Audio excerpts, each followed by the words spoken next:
안녕하세요. JCN 건강플러스 이소연입니다. 어느덧 봄이 찾아왔습니다. 이 만물이 소생하는 봄기후 되는 우리의 식탁도 풍성해지기 마련이죠. 하지만 맛있는 음식을 과하게 먹으면 오히려 치아 건강이 나빠질 수 있다고 합니다. 이 당 성분이 많은 과일류를 과하게 섭취하게 되면 치아를 부식시킬 수도 있고요. 단단한 갑각류나 질긴 해산물을 그냥 씹게 되면 잇몸이 손상될 수도 있다고 합니다. 이 치아 건강을 위해서는 평소 철저한 관리가 중요한데요.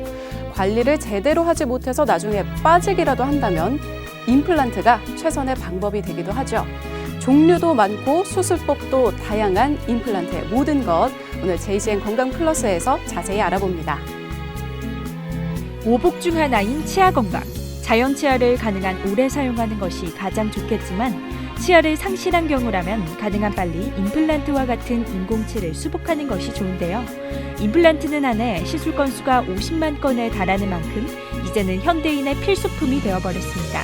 최근에는 의료기술의 발달로 다양한 임플란트 시술이 등장했지만 수술 뒤 관리를 제대로 하지 않으면 실패 확률은 3배 이상, 주의염 발생률은 11배까지 높아진다고 하는데요.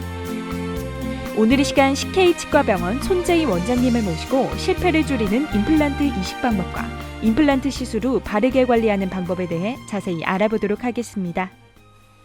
오늘 건강플러스는 실패를 줄이는 임플란트 이식술에 대해서 알아보도록 할 텐데요. CK치과병원 손재희 원장님 나와주셨습니다. 안녕하세요. 네, 안녕하십니까. 네, 반갑습니다. 네. 원장님, 최근 임플란트 환자가 늘어난 만큼 이제는 모르는 사람들이 거의 없을 정도인데, 하지만 정확히 임플란트가 무엇인지 궁금해하는 사람들도 네. 많거든요. 구체적으로 임플란트란 어떤 건가요? 임플란트는 인공치근에 해당하는 식립체 그리고 식립체와 연결되는 지대주 및 보철물로 구성이 되어 있습니다. 인체에 해가 없는 티타늄 소재의 임플란트 식립체를 턱뼈에 심는 고정체인데요. 최근에 치근 역할을 하는 고정체에 보철물을 얹어서 상실체와 비슷한 기능을 살려주게 됩니다. 네. 네. 그렇군요. 그럼 원장님, 이 임플란트 치료는 어떤 경우에 꼭 필요한 건가요? 임플란트가 꼭 필요한 그 환자 케이스는 많습니다. 어금니가 두세 개 정도 빠져서 부분 틀니를 해야 될 경우라든지요. 네. 식사 시에 빠진 이 치아 사이로 음식물이 끼어서 염증이 자주 발생하는 경우라든지, 또는 선천적으로 이제 치아가 나지 않아서 치아가 모자랄 경우, 그다음에 오래된 예전에 그 입안에 했던 그 보철물 중에 탈이 나서 그 보철물을 제거하고 난 다음에 다시 수복을 해야 될 경우라든지, 또는 치아가 많이 있지만 기존의 치주 질환으로 인해서 음식을 잘 씹지 못할 경우, 그리고 건강하고 튼튼한 치아를 원할 경우에 많이들 시술을 하게 됩니다. 네. 네, 아무래도 이가 빠진 상태에서는 임플란트가 최선의 방법일 텐데요. 혹시 이가 살짝만 부러져도 임플란트 치료가 필요한 건가요? 임플란트는 없는 치아를 대신해주는 인공치아입니다. 네. 그래서 충치가 심해서 치아를 되돌릴 수 없을 때, 혹은 외상으로 빠져버린 치아를 대신해서 치아 기능을 살려야 될 때 사용되는 치료인데요. 근데 단순히 치아가 부러졌다고 해서 모든 걸 다 뽑고 임플란트를 해야 되는 경우는 아닙니다. 부러진 치아도 그 부러진 그 범위라든지 크기나, 그다음에 잔여 치아 남아있는 정도라든지 흔들림, 이런 것들을 꼼꼼하게 체크를 해서 임플란트 수술을 꼭 해야 될 경우는 해야 되지만, 그렇지 않은 경우에는 간단하게 레진이라든지 라미네이트라든지 아니면은 크라운 치료를 해서 자기 치아를 살려서 쓸 수도 있습니다. 그렇군요. 임플란트 치료를 고려할 때 또 궁금한 것이, 전신질환 등을 이유로 특정한 약을 장기간 복용을 하시거나 아니면 잇몸 뼈가 좋지 않은 경우에도 임플란트 치료가 가능한 건가요? 예, 전신질환 등으로 약물을 복용 중이거나 잇몸 뼈가 안 좋은 경우에도 임플란트가 가능할 거라는 걱정을 많이들 하시는데요. 환자의 전신질환은 임플란트 치료에 있어서 치료돼야 고려돼야 할 중요한 사항 중에 또 한 가지가 되겠습니다. 네. 전신질환의 종류와 양상에 따라서 임플란트 치료 과정과 예후에 또한 즉각적인 영향을, 혹은 장기적인 영향을 미칠 수가 있는데요. 임플란트 치료 전에 그 환자의 전신 질환에 대해서 먼저 주치의와 면밀한 상담이 필요하고요. 네. 그리고 임플란트 예후에 영향을 줄 수 있는 전신 질환으로 또 여러 가지가 있지만 가장 흔하게 저희들 접할 수 있는 질환은 뇌혈관 질환이라든지 심혈관 질환, 고혈압, 당뇨, 골다공증 등을 들 수가 있겠습니다. 네, 이 고혈압, 당뇨 이런 질환들이 치료에 어떤 부분에 영향을 끼칠 수가 있는 거죠? 우선 그 뇌혈관 질환이나 심질환과 같은 뭐 예를 들어서 고혈압 환자 같은 경우에 있어서는 드시고 있는 약들 중에 특히 치과 치료하고 관련이 있는 혈소판 응집을 억제하는 그런 기능을 가진 예를 들어서 아스피린과 같은 그런 약들이 있습니다. 이러한 항응고제가 몸에서 이제 피가 응고되는 것을 억제하는 기능이 있어서 발치를 한다든지 아니면 임플란트를 시술할 때 이 지혈에 문제가 되는 경우가 종종 있습니다. 그렇기 때문에 치과에서 뭐 임플란트를 한다든지 발치 등의 그런 외과적인 시술을 할 때는 반드시 내과 의사 선생님과 상의를 해서 이러한 약들을 사전에 한 뭐 5일에서 7일 정도 중단을 해야 될 경우도 있습니다. 네. 그다음에 당뇨 환자의 임플란트 시술 경우에는 이 혈당 조절이 또 잘 되지 않을 경우에 감염에 또 문제가 있을 수 있고요. 물론 뭐 지혈에도 문제가 있을 수 있습니다. 그래서 이런 당뇨 질환이 아주 심한 경우에는 내과 선생님과 먼저 상의를 한 뒤에 충분한 조치를 취하고 난 다음에 임플란트 시술을 하는 것을 권해드립니다. 그리고 또 골다공증을 앓고 있는 이런 환자분들은 또 골다공증 약을 또 많이 드시고 계시는데 그 골다공증에 대한 약물 중에 그 파골세포의 활성화를 억제시키는 그런 효능이 있는 약들이 있습니다. 네. 이러한 파골세포의 활동 감소로 인해서 조골세포의 활동까지 같이 감소되는 경우 임플란트를 식립했을 때 잇몸뼈의 골유착에 실패할 가능성이 가끔씩 있습니다. 그래서 요즘에는 정형외과에서 이런 골다공증 약을 처방을 할 때 저런 치과 치료에 복용을 해도 관계없는 약들을 또 대체제로 많이 좀 처방을 하기도 합니다. 그런 것들을 그렇군요. 고려해서 하시면 좋겠습니다. 네. 이렇게 평소에 갖고 있는 전신질환 때문에 혹은 복용 중인 약 때문에 영향을 받을 수 또 있다라고 한다면 나이에 따른 영향은 없을까도 궁금합니다. 이 임플란트 치료, 나이에 상관없이 누구나가 다 받을 수 있는 건가요? 예, 뭐 임플란트는 시술 시에 뭐 특정한 나이하고는 별 상관이 없습니다. 네. 그래도 뭐 출혈이나 감염이 우려되는 경우, 그다음에 전신 질환을 앓고 있는 것이 아니라면 대부분의 큰 문제 없이 임플란트는 시술을 받을 수 있습니다. 연령이나 뭐 성별에 관련된 임플란트 성공률에 대한 차이는 거의 없다고 보시면 되겠습니다. 네. 임플란트 시술을 위해서 가장 중요한 것은 임플란트가 충분히 고정될 수 있는 잇몸뼈의 유무입니다. 네. 그래서 가급적이면 젊은 나이일수록 치아 주변의 뼈 재생이 왕성하고 상처가 잘 아무는 그런 경향이 있기 때문에, 그리고 10대일 경우에는 아직까지 잇몸뼈가 모두 형성이 되지 않았기 때문에 성장이 다 완료될 때까지 경과를 지켜본 뒤에 임플란트를 하는 것이 좋고요. 고령인 사람들은 치조골이 튼튼한 사람일수록 더욱 치료 효과가 좋습니다. 네, 이 나이보다는 현재 나의 잇몸 건강은 어떠한지, 잇몸 뼈 상태는 어떤지가 중요하다는 네. 말씀이세요. 그럼 임플란트는 치아가 상실된 후에, 그러니까 빠지고 나서 바로 심는 것이 좋나요? 아니면 잇몸 붓기가 어느 정도 다 아문 다음에 심는 것이 좋나요?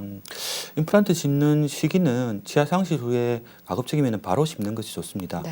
왜냐하면 치아를 상실하게 되면 빠진 치아와 맞물리는 이가 아래로 내려오다든지 옆에 있는 치아들이 도미노처럼 또 옆으로 쓰러질 수가 있기 때문입니다. 네. 그렇게 되면 전체적으로 치아 간격이 넓어지고 경우가 발생하고요.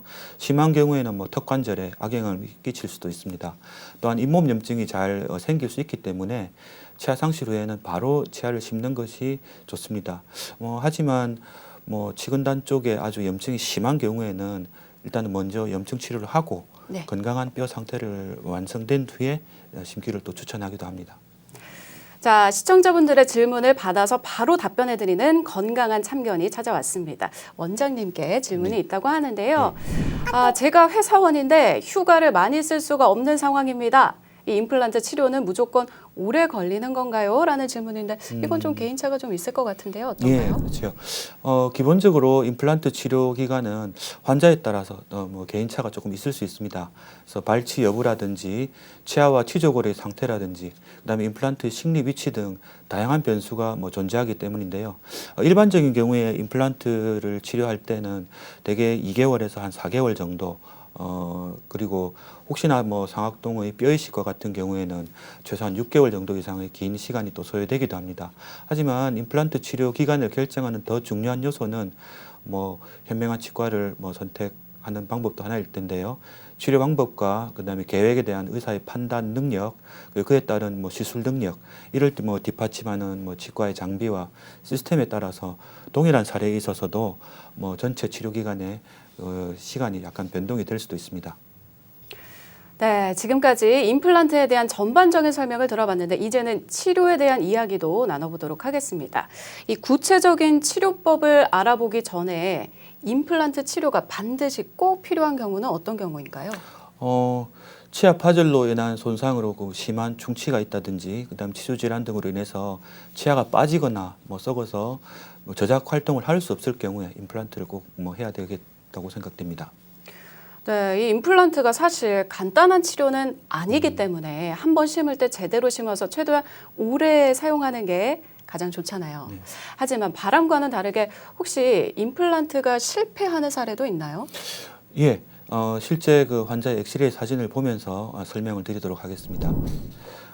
지금 보시는 지금 보시는 엑스레이 사진에서는 아래턱에 다수의 그 임플란트 치아를 수복한 환자의 사진입니다. 그런데 이 환자가 왼쪽 아랫부분에 임플란트를 한 치아가 조금 흔들리고 불편감을 호소해서 내원을 하셨는데요. 네. 그래서 이분을 조금 더 정밀하게 그 해당되는 부분을 임플란트를 해당되는 부분을 다시 엑스레이를 찍어보니 지금 이 사진에서 보시는 것처럼 임플란트 주변에 치조골도 많이 흡수가 된 것을 볼 수 있고요. 그래서 이러한 임플란트는 치조골에서 완전하게 이렇게 지지를 받을 경우에는 완전하게 쓸 수가 있지만 이렇게 치조골이 흡수가 되어 있는 상태에서는 임플란트가 이렇게 힘을 받으면 임플란트 자체가 이렇게 찢어지든지 안 그러면은 부러지는 그런 합병증이 올 수도 있습니다. 그래서 이런 경우에는 더 이상은 기능을 상실해서 저작을 할 수가 없기 때문에 이러한 부러진 임플란트는 제거를 하고 해당 부에 다시 임플란트를 심는 치료를 반복을 하게 됩니다. 이렇게 되면 참 속상합니다. 네. 들인 시간이며 돈이며 만만치가 않을 텐데 이렇게 임플란트 치료가 실패하게 되는 주된 원인들은 무엇인가요? 보통 임플란트 실패의 가장 큰 원인은 임플란트 주위에 생긴 염증 때문입니다. 네. 그래서 임플란트 보철물과 잇몸 사이에 생긴 틈에 음식물이 끼이거나 또는 잇몸 관리를 소홀히 하게 되면 임플란트 잇몸 염증이 생길 수 있는데요. 뭐 치주병, 흔히 말하는 치연염이나 치주염이 있으면 염증 위험은 더 높아지게 됩니다. 또한 잇몸에 맞지 않게 그 임플란트가 식립됐을 경우라든지 이럴 경우에는 부러진다든지 깨지고 또한 저장 능력에 부실한 등이 생기기 때문에 식립이 잘 되어도 그리고 또 관리를 소홀히 하게 된다면 보철물을 장기간 사용을 할 수가 없게 됩니다. 이럴 경우에는 실패한 임플란트를 제거를 하고 재수술로 이어질 수도 있습니다. 예.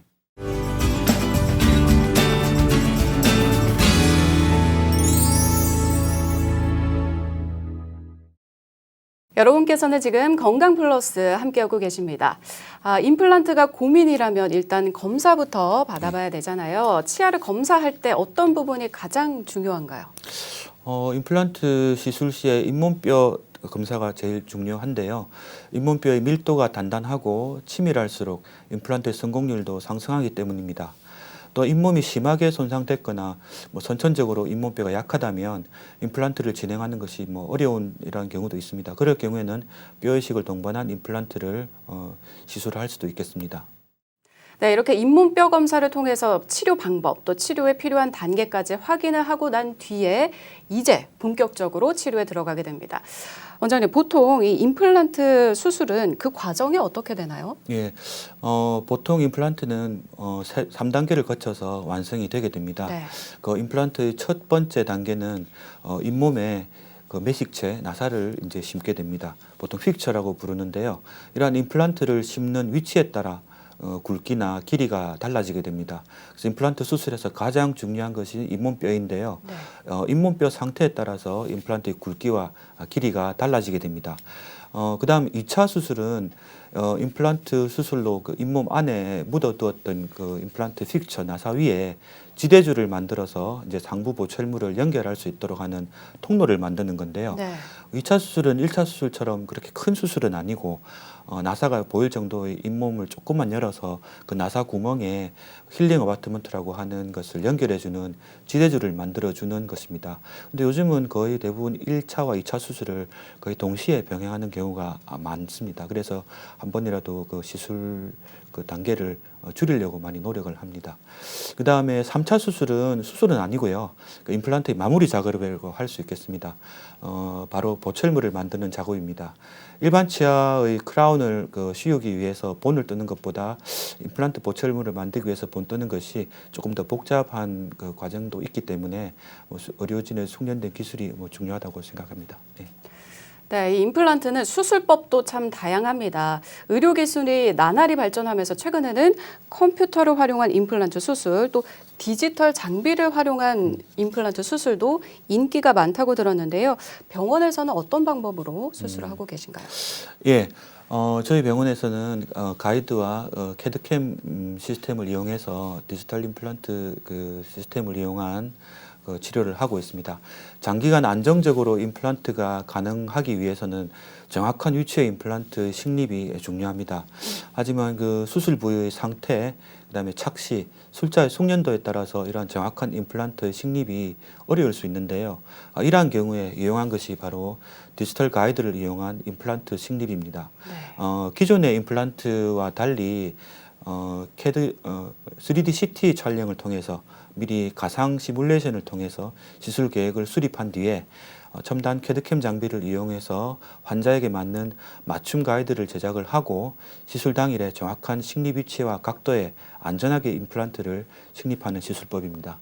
모든 과정을 디지털로 데이터화해가지고 처리하기 때문에 환자의 개인별 구강 구조와 그다음에 치조골의 양, 그다음에 임플란트 식립 위치 및 각도, 길이 등을 정밀하게 파악을 할 수 있어서 높은 수술 정확도를 기대할 수가 있습니다.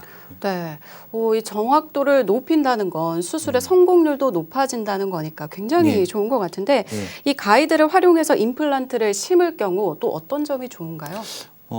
가이드를 이용해서 임플란트를 심을 경우 장점으로는 치조골의 해부학적 구조를 미리 고려를 해서 탑다운 방식이라고 예전에는 임플란트를 심고 거기에 맞춰서 보철물을 형성을 했는데 지금은 미리 보철물을 먼저 형성을 해서 거기에 맞춰서 임플란트 식립 위치를 잡게 됩니다. 그래서 네. 모든 수술을 최적의 수술 경로를 찾을 수 있기 때문에 식립 위치라든지 깊이, 크기, 모양 등 정확도를 높일 수가 있습니다. 또 최소절개 시술이 가능한데요. 시술 과정에서 생길 수 있는 그러한 출혈이나 통증이 또 거의 없고 회복 속도가 빠른 것이 또한 특징입니다. 그래서 당뇨나 고혈압 등의 전신 질환이 있어서 출혈에 예민할 경우에 이런 가이드를 이용한 수술을 하게 되면 그런 출혈이나 통증에 대한 그러한 도움도 많이 받을 수가 있습니다. 네, 이 모의 수술을 통해서 최적의 방법을 찾는다라고 하셨는데 사실 이 연습과 실전이 항상 같을 수는 또 없잖아요. 그래서 모의 수술로 수술 방법을 미리 찾는다고 하더라도 실제 수술과는 조금 차이가 있지 않을까 이런 걱정도 조금 들거든요. 이 가이드 수술로 예측한 수술 방법 과연 얼마나 정밀하고 또 안전할까 원장님께서 답변 좀 해주시죠. 예, 먼저 그림을 보시면서 제가 설명을 드리겠습니다. 첫 번째 그 그림에 보시면 그래서 예전에 이제 정확한 위치와 그다음에 방향 등을 알기 위해서 가이드를 이용해서 많은 수술을 하기 위해서 가이드를 여러 방법으로 제작을 했는데요. 네. 처음에는 그 환자의 구강 내에서 직접 그 치열 본을 떠서 그 석고를 부어가지고 모델을 만들었습니다. 그리고 그 모델 상에서 이제 재료를 이용해서 다시 가이드를 수동적으로 이렇게 만들었는데 그러다 보니까 본을 뜨고 모형을 만들고 그 다음에 가이드를 만들 때 그 재료에 따른 수축과 팽창 때문에 오차가 발생을 하게 됩니다. 그래서 처음에 그 예전에 석고 모형과 교정용 레진을 이용해 가지고 이렇게 가이드를 만들었을 때는 실제로 가이드를 환자 입안에 넣었을 때 그림에서 보시는 것처럼 조금 이렇게 큰 오차가 발생하는 것을 볼 수가 있습니다. 이렇게 오차가 생기면 가이드대로 정확하게 임플란트를 심는다 해도 실제 구강 내에서는 위치나 방향이 많이 틀어질 수가 있습니다. 그래서 그런 것들을 조금 줄이기 위해서 이제는 디지털 장비를 이용해서 그런 재료상의 수축이나 팽창을 없애고 좀 더 정확하게 가이드를 이제 만들려고 노력을 했는데요. 그래서 두 번째로 이제 그 다음 단계로 나온 방법이 구강 내에서 이제 치아의 모형을 뜬 상태에서 그 모형을 스캔을 해가지고 이제 제작을 가이드를 했었는데 그래도 물론 그 석고 모형을 또 만들 때 그 재료의 또 수축 팽창 때문에 네. 또 틈이 어떻게 정확하게 맞을 수는 없었어요. 그래서 계속 장비의 개발 발전이 이루어져서 요즘에는 이제 환자의 입안에서 뭐 재료를 이용해서 본을 뜨는 대신에 직접 구강 스캐너라는 것을 이용을 해서 바로 디지털로 환자의 입안 상태를 뜨게 됩니다. 그러면 그 상태에 맞춰서 캐드캠을 이용을 해서 그 다음에 3D 프린트를 이용해 가지고 좀 더 정확하게 가이드를 만들어내면 그 세 번째 그림에서 보시는 것처럼 실제 구강 내에 넣었을 때 가이드의 정확도는 거의 뭐 0.1mm 정도의 오차도 없을 정도로 정확하게 맞출 수가 있습니다. 예. 그렇군요. 이렇게 정밀하게 수술 디자인이 가능하다 보니까 수술 시에 오차도 굉장히 줄어들 것 같아요. 예. 그래서 골폭이 좁은 경우라든지 이럴 경우에 가이드 수술 전에 미리 제작된 그 어바트먼트를 장착하기 위해서는 그 오차의 각도가 보통은 3도씨 이내일 때가 가능하게 됩니다. 3도 이상을 벗어나게 되면 뭐 방향이 아주 많이 틀어질 수도 있게 됩니다. 그렇기 때문에 또한 가상 시뮬레이션 시술을 통해서 최적의 위치를 선정하기 때문에 뭐 0.1mm 정도의 오차도 허용하지 않는 정밀한 수술과 부작용이 없는 임플란트 시술이 가능하게 됩니다. 네, 이 1mm의 오차도 허용하지 않는다는 가이드 임플란트 수술법. 원장님 어떤 분들에게 추천하면 좋을까요? 예, 가이드 캐드캠을 활용한 임플란트는 출혈이나 통증, 붓기가 적어서 회복이 빠르고 감염의 위험이 적습니다. 그래서 잇몸이 약하거나 개인 치아 건강 문제로 일반 임플란트가 쉽지 않거나 걱정이 되시는 분 또는 뭐 출혈이나 통증, 부작용 등의 걱정으로 인해서 임플란트 수술이 망설여지시는 분 또는 뭐 바쁘거나 거리가 멀어서 시간을 내기가 좀 부족하시거나 잦은 치과 방문이 부담이 되시는 분들 특히나 또 연령대가 높으신 환자분들은 물론 바로 일상생활을 해야 되시는 분들에게 많이 적극적으로 추천을 드리고 있습니다. 네, 뭐 모든 환자분들에게 다 맞춤형으로 가이드 뜰 수 있는 방법이다 보니까 모든 분들에게 추천해도 좋을 것 같습니다.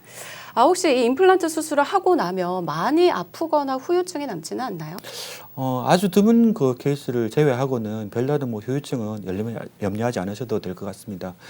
수술 후 통증 등의 그 불편함은 뼈이식을 동반한 경우에는 한 며칠 동안 뭐 붓고 불편할 수도 있는데요. 반면에 남아있는 잇몸뼈가 충분하고 별다른 이식이 필요 없는 경우 같으면 발치의 경우보다 오히려 불편함이 적을 수도 있습니다. 그리고 진정요법 같은 그런 수술을 통해서도 부담을 조금 줄일 수 있게 되겠습니다.